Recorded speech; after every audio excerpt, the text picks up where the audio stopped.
Hello, hello, and welcome back, you guys.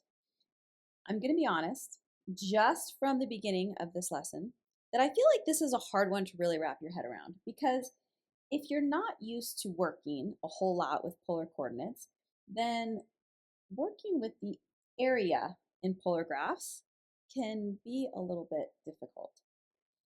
So, if you haven't had the chance to just practice working on graphing different shapes in polar or on a polar graph, it would be worth just stopping this and graphing some of these shapes by hand slowly, just tracing the graph as it emerges. Because being in the weeds and graphing those by hand really does help to understand what's going on when we're looking at the area within these shapes. Now, when finding areas just in rectangular coordinates, we use rectangles to approximate the region. In polar coordinates, we use sectors of circles. In the rectangular equations, we talked about area under the curve. In polar equations, we'll find area enclosed by the region of the polar curve. So let's start by talking about circles. In a circle, you have a radius, r, and the area of a circle is pi times the radius squared. Now, if we're interested only in the area of a particular piece of the circle, then we say the area of the sector is pi r squared, that's the area of the whole circle, times the fraction of the circle that we're interested in. So theta over 2 pi. Now, if I clean that up a bit, you can see the pi's can cancel out, and I get 1/2 theta r squared. Now, looking over at this polar graph here, the radius of the polar graph is the distance from the origin to the function. So I could say that the radius equals f of theta. And if I want to find the area of the region, I just need to take a bunch of those radii and add them together. Like a bunch of radii. Like approaching infinity radii, which should make you think of an integral. So what we have here is just the regular formula of a sector. 1/2 radius squared. And we're integrating, so we'll go from alpha to beta d theta. You could also think of it maybe a little clearer as 1/2, and then the integral from alpha to beta r squared d theta. So let's practice this. Example 1 says sketch the graph of 2 plus 2 sine theta. Now, if you're not used to sketching them, you can use your calculator. On the TI, you can actually put the graph into a polar form, and you can do this on Desmos as well. And then what's helpful to make it look right on the TI is to ask it to do a square so that otherwise it'll look kind of squishy and weird. And then make sure that your theta max is 2 pi. And then you can go ahead and put it into your equation editor and graph it. So here's what it looks like. This is the graph of 2 plus 2 sine theta. And if I want the area bounded by that, well, I just need to add up the infinite number of radii created as I go around that graph. So just a reminder, the formula for area is 1/2, and then the integration from alpha to beta r squared d theta. It takes from 0 to 2 pi to graph this figure. Therefore, that's what I'm going to do. I'm going to use my formula. Here's 1/2 r squared d theta, and I'm integrating from 0 to 2 pi. And then the calculator can do the heavy lifting, and it's 18.849. Let's try another one. Okay, so sketch a graph of 2 sine 3 theta, and then we're just going to set up an integral to find the area of one petal.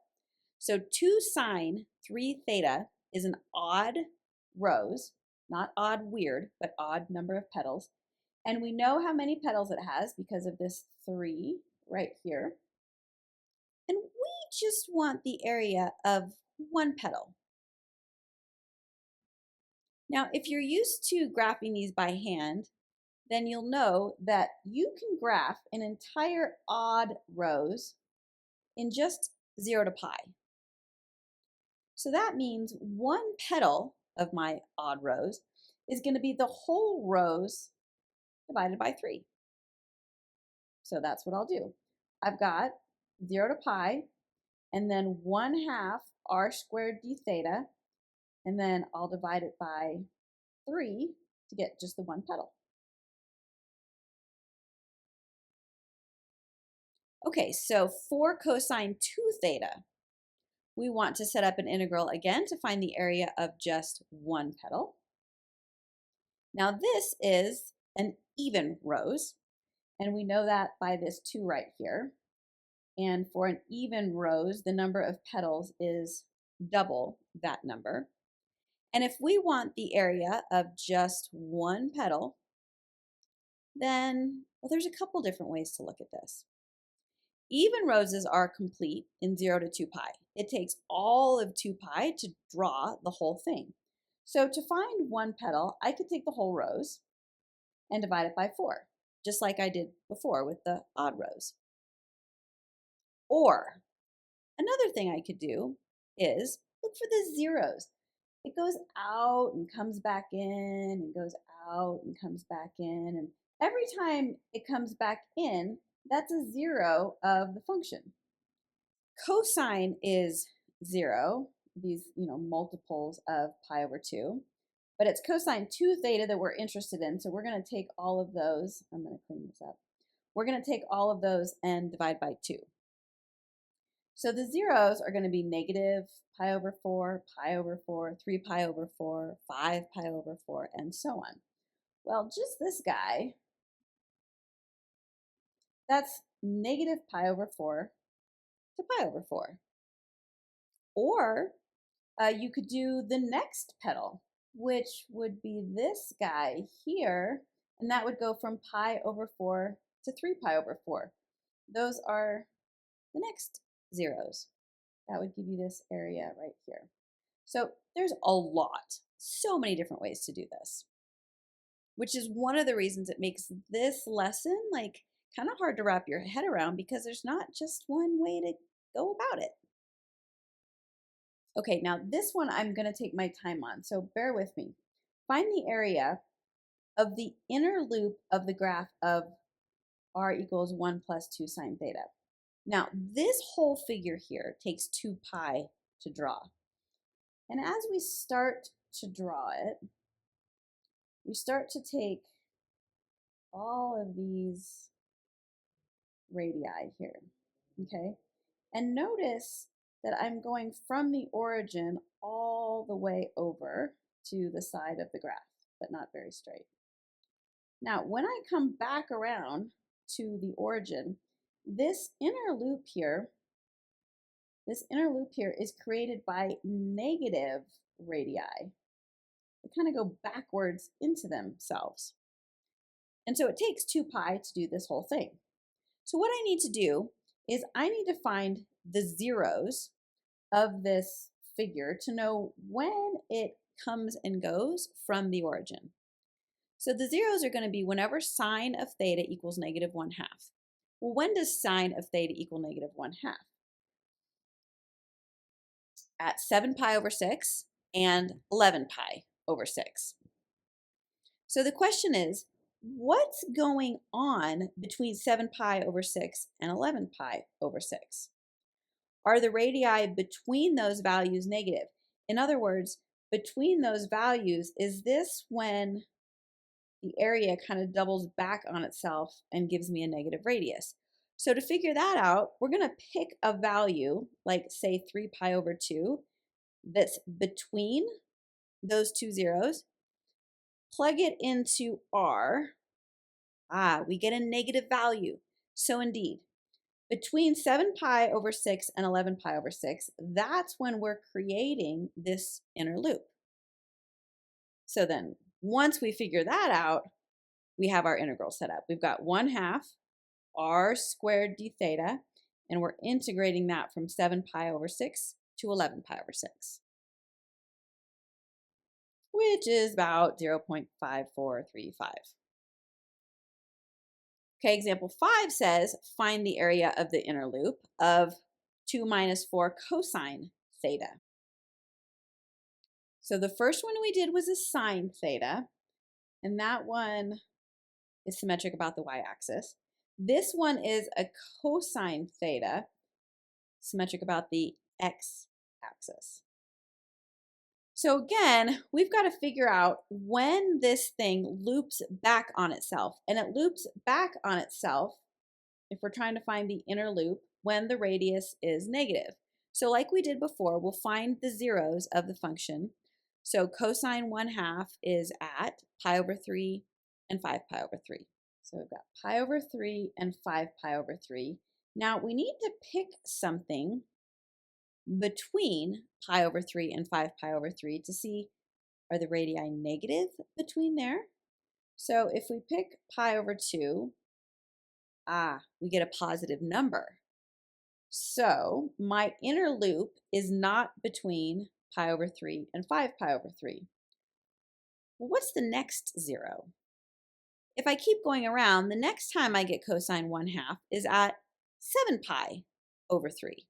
Well, that's actually back here again, and let's find something between 5 pi over 3 and 7 pi over 3, like 0. If we plug in a 0, we have a negative radius. So we know that this inner loop is being created between 5 pi over 3 and 7 pi over 3. Once we figure that out, setting up the integral is pretty easy.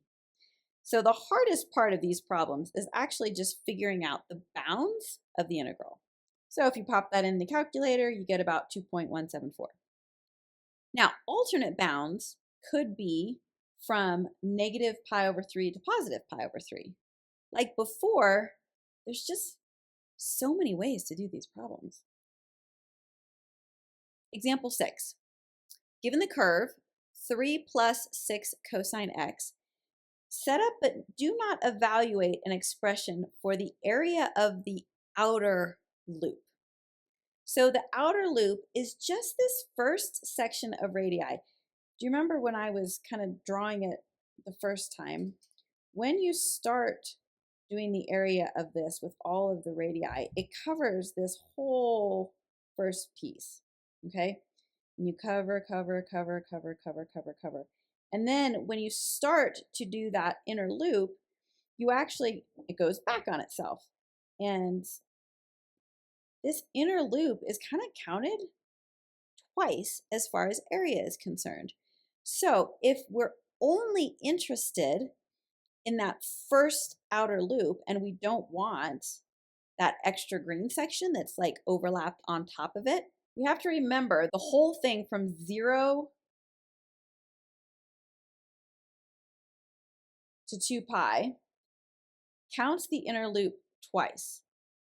So what we're going to do is we're going to go ahead and find the zeros like we did before to figure out where that inner loop is.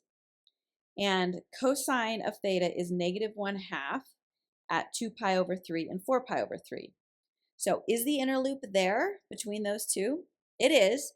The inner loop is between these values because we have a negative radius between 2 pi over 3 and 4 pi over 3. So what we'll do is just find the area of the whole darn thing and then subtract the inner loop, which goes from 2 pi over 3 to 4 pi over 3. And that'll give us just that initial area the first time we go around the figure. Part B, set up but do not evaluate an expression for the area inside the outer loop and outside the inner loop. What does that mean? It means we just want this part, this yellow part that I've created, but this inner thing, we want nothing to do with it at all. When you go through that first part, you kind of cover over that inner loop, don't you? And then it doubles back on itself and you get the inner loop. But if you only subtract the inner loop once, you still have the whole area like we did in part A.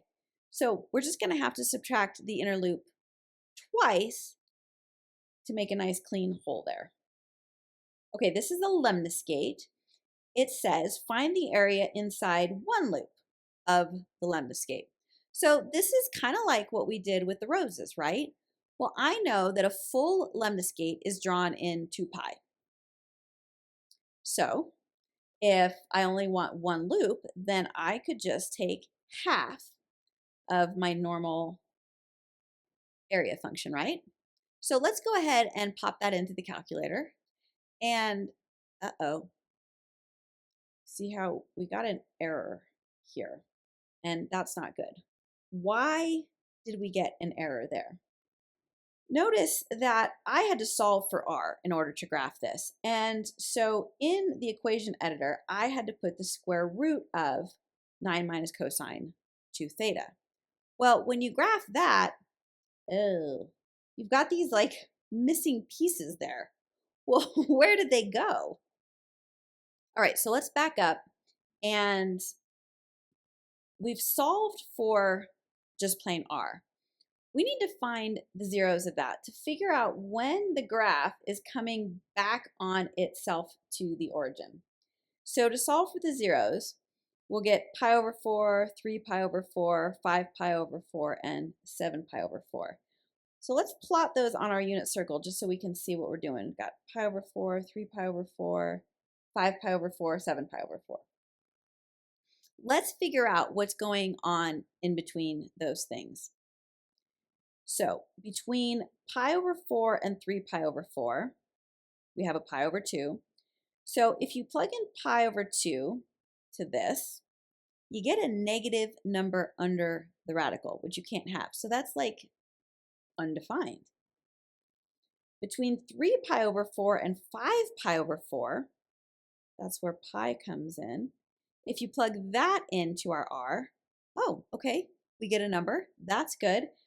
If you plug in 3 pi over 2, that's between 5 pi over 4 and 7 pi over 4.